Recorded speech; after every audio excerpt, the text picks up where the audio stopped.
Story time, how I catfished the girl that my brother-in-law was cheating with. So my brother-in-law always had a bit of a cheating reputation, and he definitely gave me the worst vibe. He had even cheated on my sister before, but they forgave each other and worked things out. Whatever. But I knew that something was up once rumors started to fly again, and so did my sister.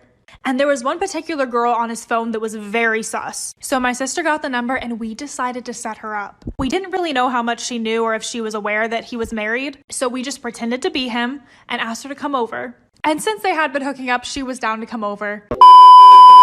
So we sat and waited, and she walked in expecting to see my brother-in-law, but instead she got my sister and I. When I say she was shocked, I mean she was shocked. She wasn't furious or anything, however, she kept acting weird like it was all a big joke. She was like, oh my god, I had no idea he was married, which you can't blame her for everything, it takes two to tango. However, I still think you should be aware of who you're seeing. But she agreed to confront him with us. Follow me on Instagram and stay tuned for part 2.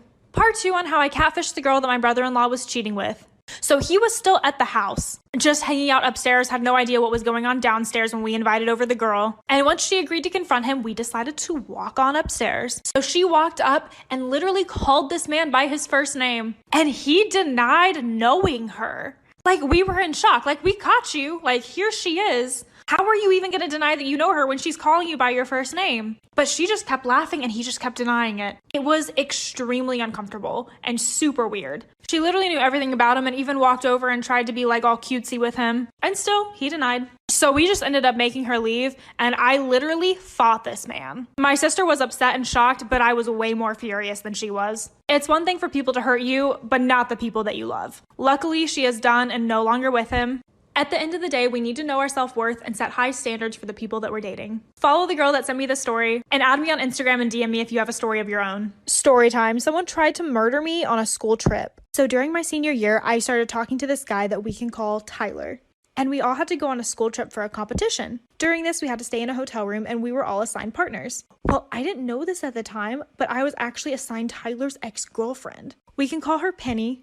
And when I found out she was his ex, I was like, you know what? Not a big deal. I'm probably just overthinking it.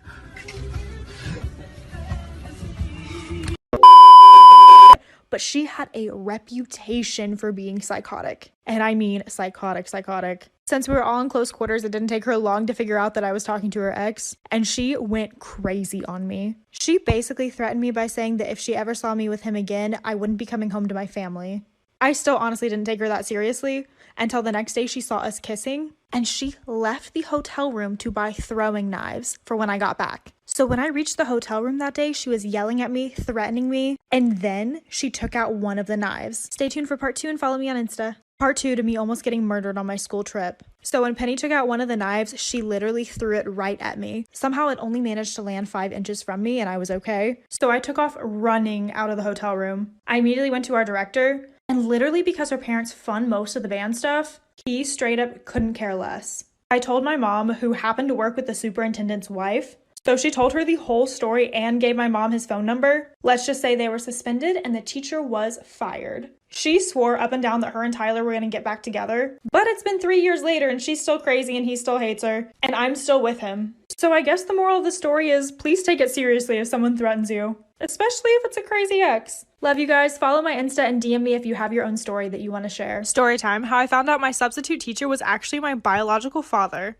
So of course I went to school for our usual class and our teacher wasn't there. So we had a substitute that day and I could have sworn that I recognized him, but I couldn't tell from where. There would be times during the lecture where I would look up and he would just be looking at me. I felt like there was a weird connection between the two of us, but I didn't exactly know where to place it. Since it was the last hour of the day, he asked me to stay after class. I immediately got the creeps and said no, I had to catch my bus. And I hadn't seen him for weeks after that. Some days later, I noticed a for sale sign on my neighbor's yard. So during their open house, I decided to peek out my window and see who was visiting. And there he was, my substitute teacher. I got the creeps and I just ran upstairs to focus on something else. Once the house sold and the move-in trucks came in, I saw that it was my substitute teacher that actually bought it. I was terrified but still felt this weird connection. That's when my mom offered for us to bring cookies over to his house. She said it was the neighborly thing to do, so that's what we did. So we went to go knock on his door.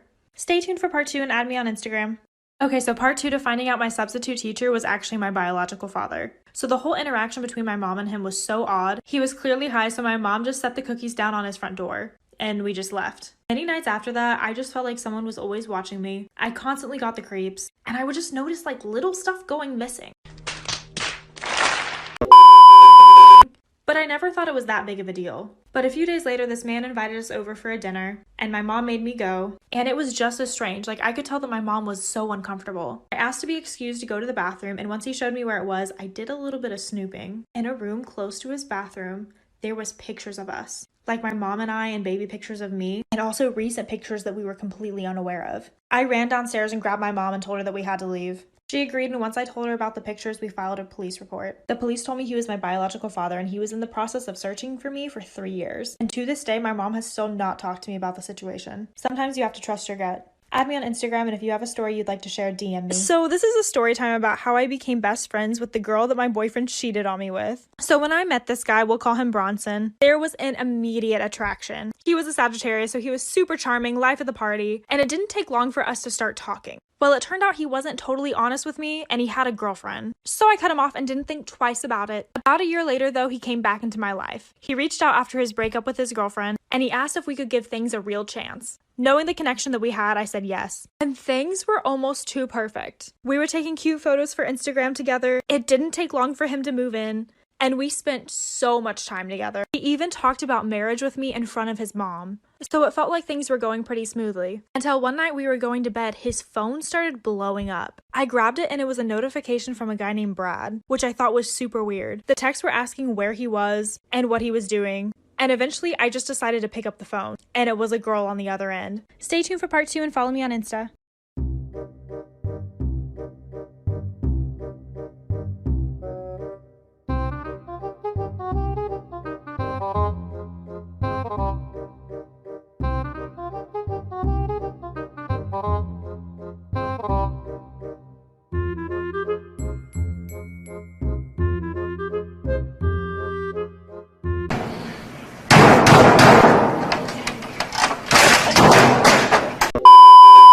Bye, sisters.